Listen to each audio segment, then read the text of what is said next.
Good morning, everyone. I don't know if it's morning for everyone or not, but it's morning here. I am waiting for my boss to pick me up. We've got a full day of adjustments on horses to do today, which is always exciting. But so today I have to have another checkup. Most of you probably don't know, but I've got boob issues going on, to put it minorly. So I am getting them checked again today, another ultrasound, and I am anxious and hurting, which for boobs and problems with boobs, hurting is good. But anyways, long story. So that is happening today. So I thought I'd check in this morning while I wait for him. I am sitting in a parking lot, empty parking lot, waiting. It's kind of fun. Can't see it. I'm next to the airport, the little airport, community airport, watching the planes fly over. And it's one of my fascinations are watching planes. Anyways, so interesting thing that I wanted to bring up, the idea of camouflage. So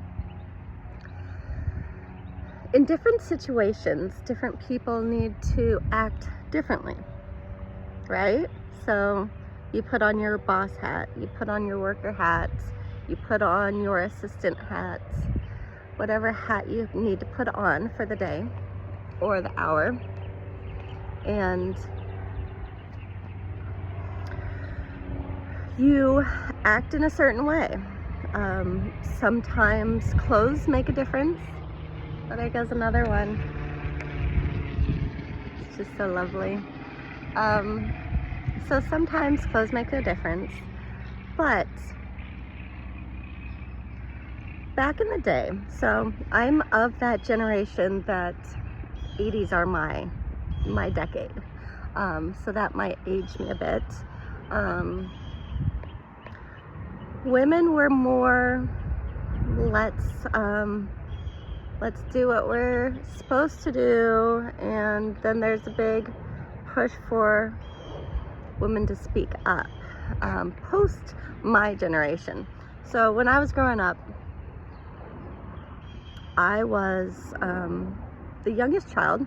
I've got 15 and 10 years apart from my siblings. So I was the baby that wasn't supposed to be.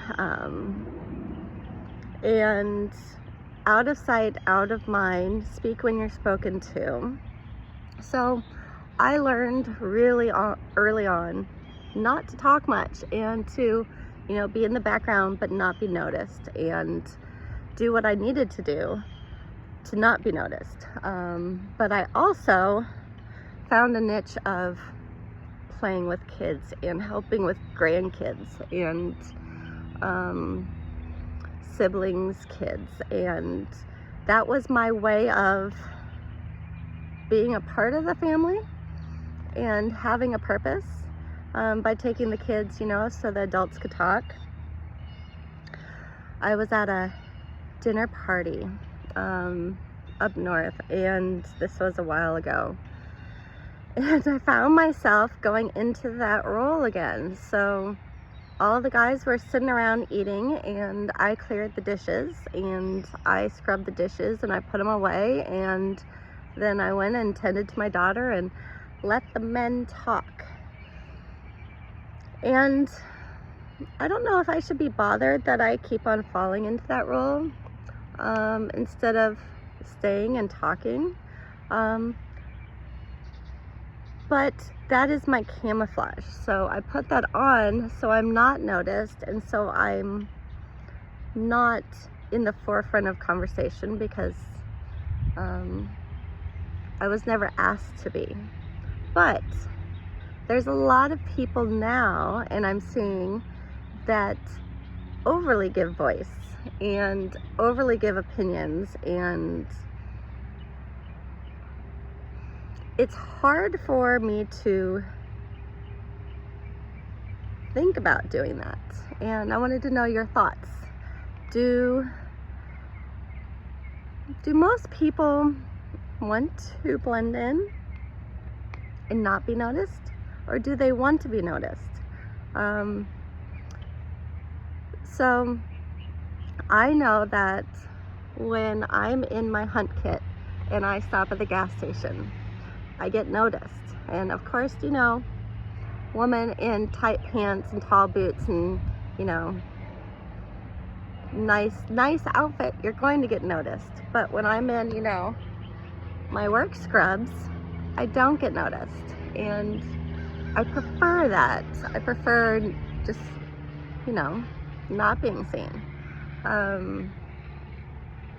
But that is, you know, should I feel bad about wanting to be seen or not wanting to be seen or wanting to blend in? Would I have a different life had I talked more at dinner parties? I don't know.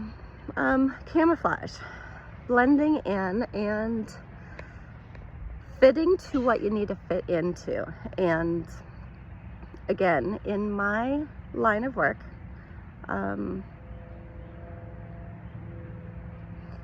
I am a very good assistant, and I do not want to take the head role, but that is me and how I was raised. But a lot of people do, and they get far pretty quickly because of it. I don't know. And then I wonder, do men camouflage themselves? Don't know too many that do. They're more usually outspoken and, you know, just rolling with it. And I don't know. I don't know if I'm liking this conversation today. This is a bit male, female, and gender biased, and not quite sure.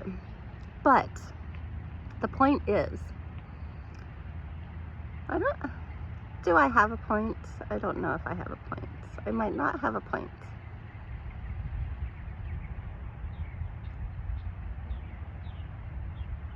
So let me think here. So in fox hunting, I always go back to fox hunting because that is my life. Men get to wear scarlet once they get the colors. And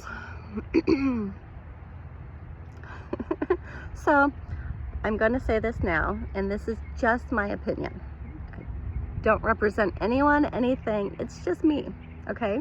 So when I look at a formal hunt or a holiday hunt and I see a big sea of red jackets, it bothers me a little bit. It's a little in your face, but I understand the pomp and circumstance, and if I even said that right, of wanting to wear your scarlet and stand out. But for us women, we have to be a master. We have to be in a hunt that allows women to wear scarlet, or to be staff in a hunt that allows us to wear scarlet. Should I be upset that that is that way still? That, you know, traditions are so strong that men need to stand out and women need to blend in by wearing a black jacket with our colors on it? I don't know. What do you think? I do think that the pool of red on some hunt formal days is a little bit too much. I can understand it on like opening or a big holiday like Boxing Day, but not every weekend. That is just a little a little too much. And I've been to several performance trials recently, and it was very lovely because, sorry, another plane catches my attention. Okay, so they had everybody in the field wearing tweed, wearing rat catcher, and let me tell you, it was so lovely. Everyone was kind of blending in, and men and women were wearing the same outfits, and they were having just their staff wear scarlet, so the huntsmen for the day could see where their whips are, because, you know, they're standing in, they're hunting new property. And I thought that was really neat and useful, so that you can see your whips, but not just see the whips, but have the field all together in the same colors, even though it was, you know, an important hunt, which performance trials are. And yeah, camouflage.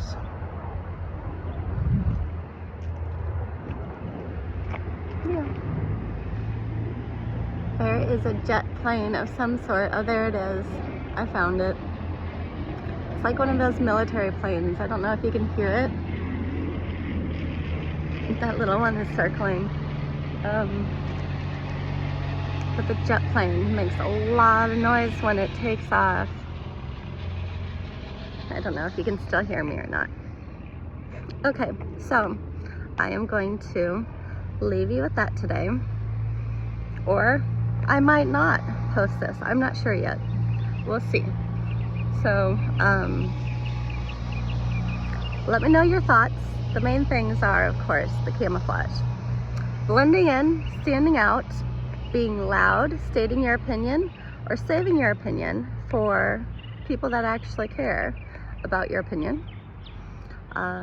Scarlet in the hunt field on the weekends after opening for all men. Or blending in, camouflage, having a field of black or green. Some hunts have the green coats and the green frocks, and just having staff wear scarlet. I don't know, maybe I am young and not as traditional in my beliefs with what to wear for fox hunting.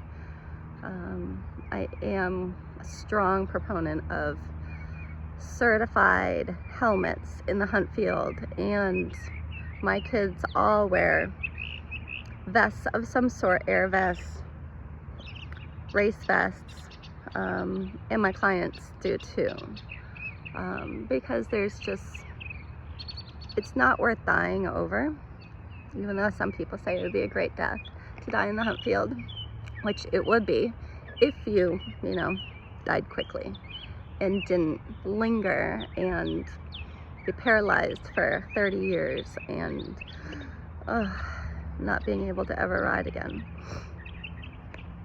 So, let me know your thoughts. Talk to you guys later. Bye.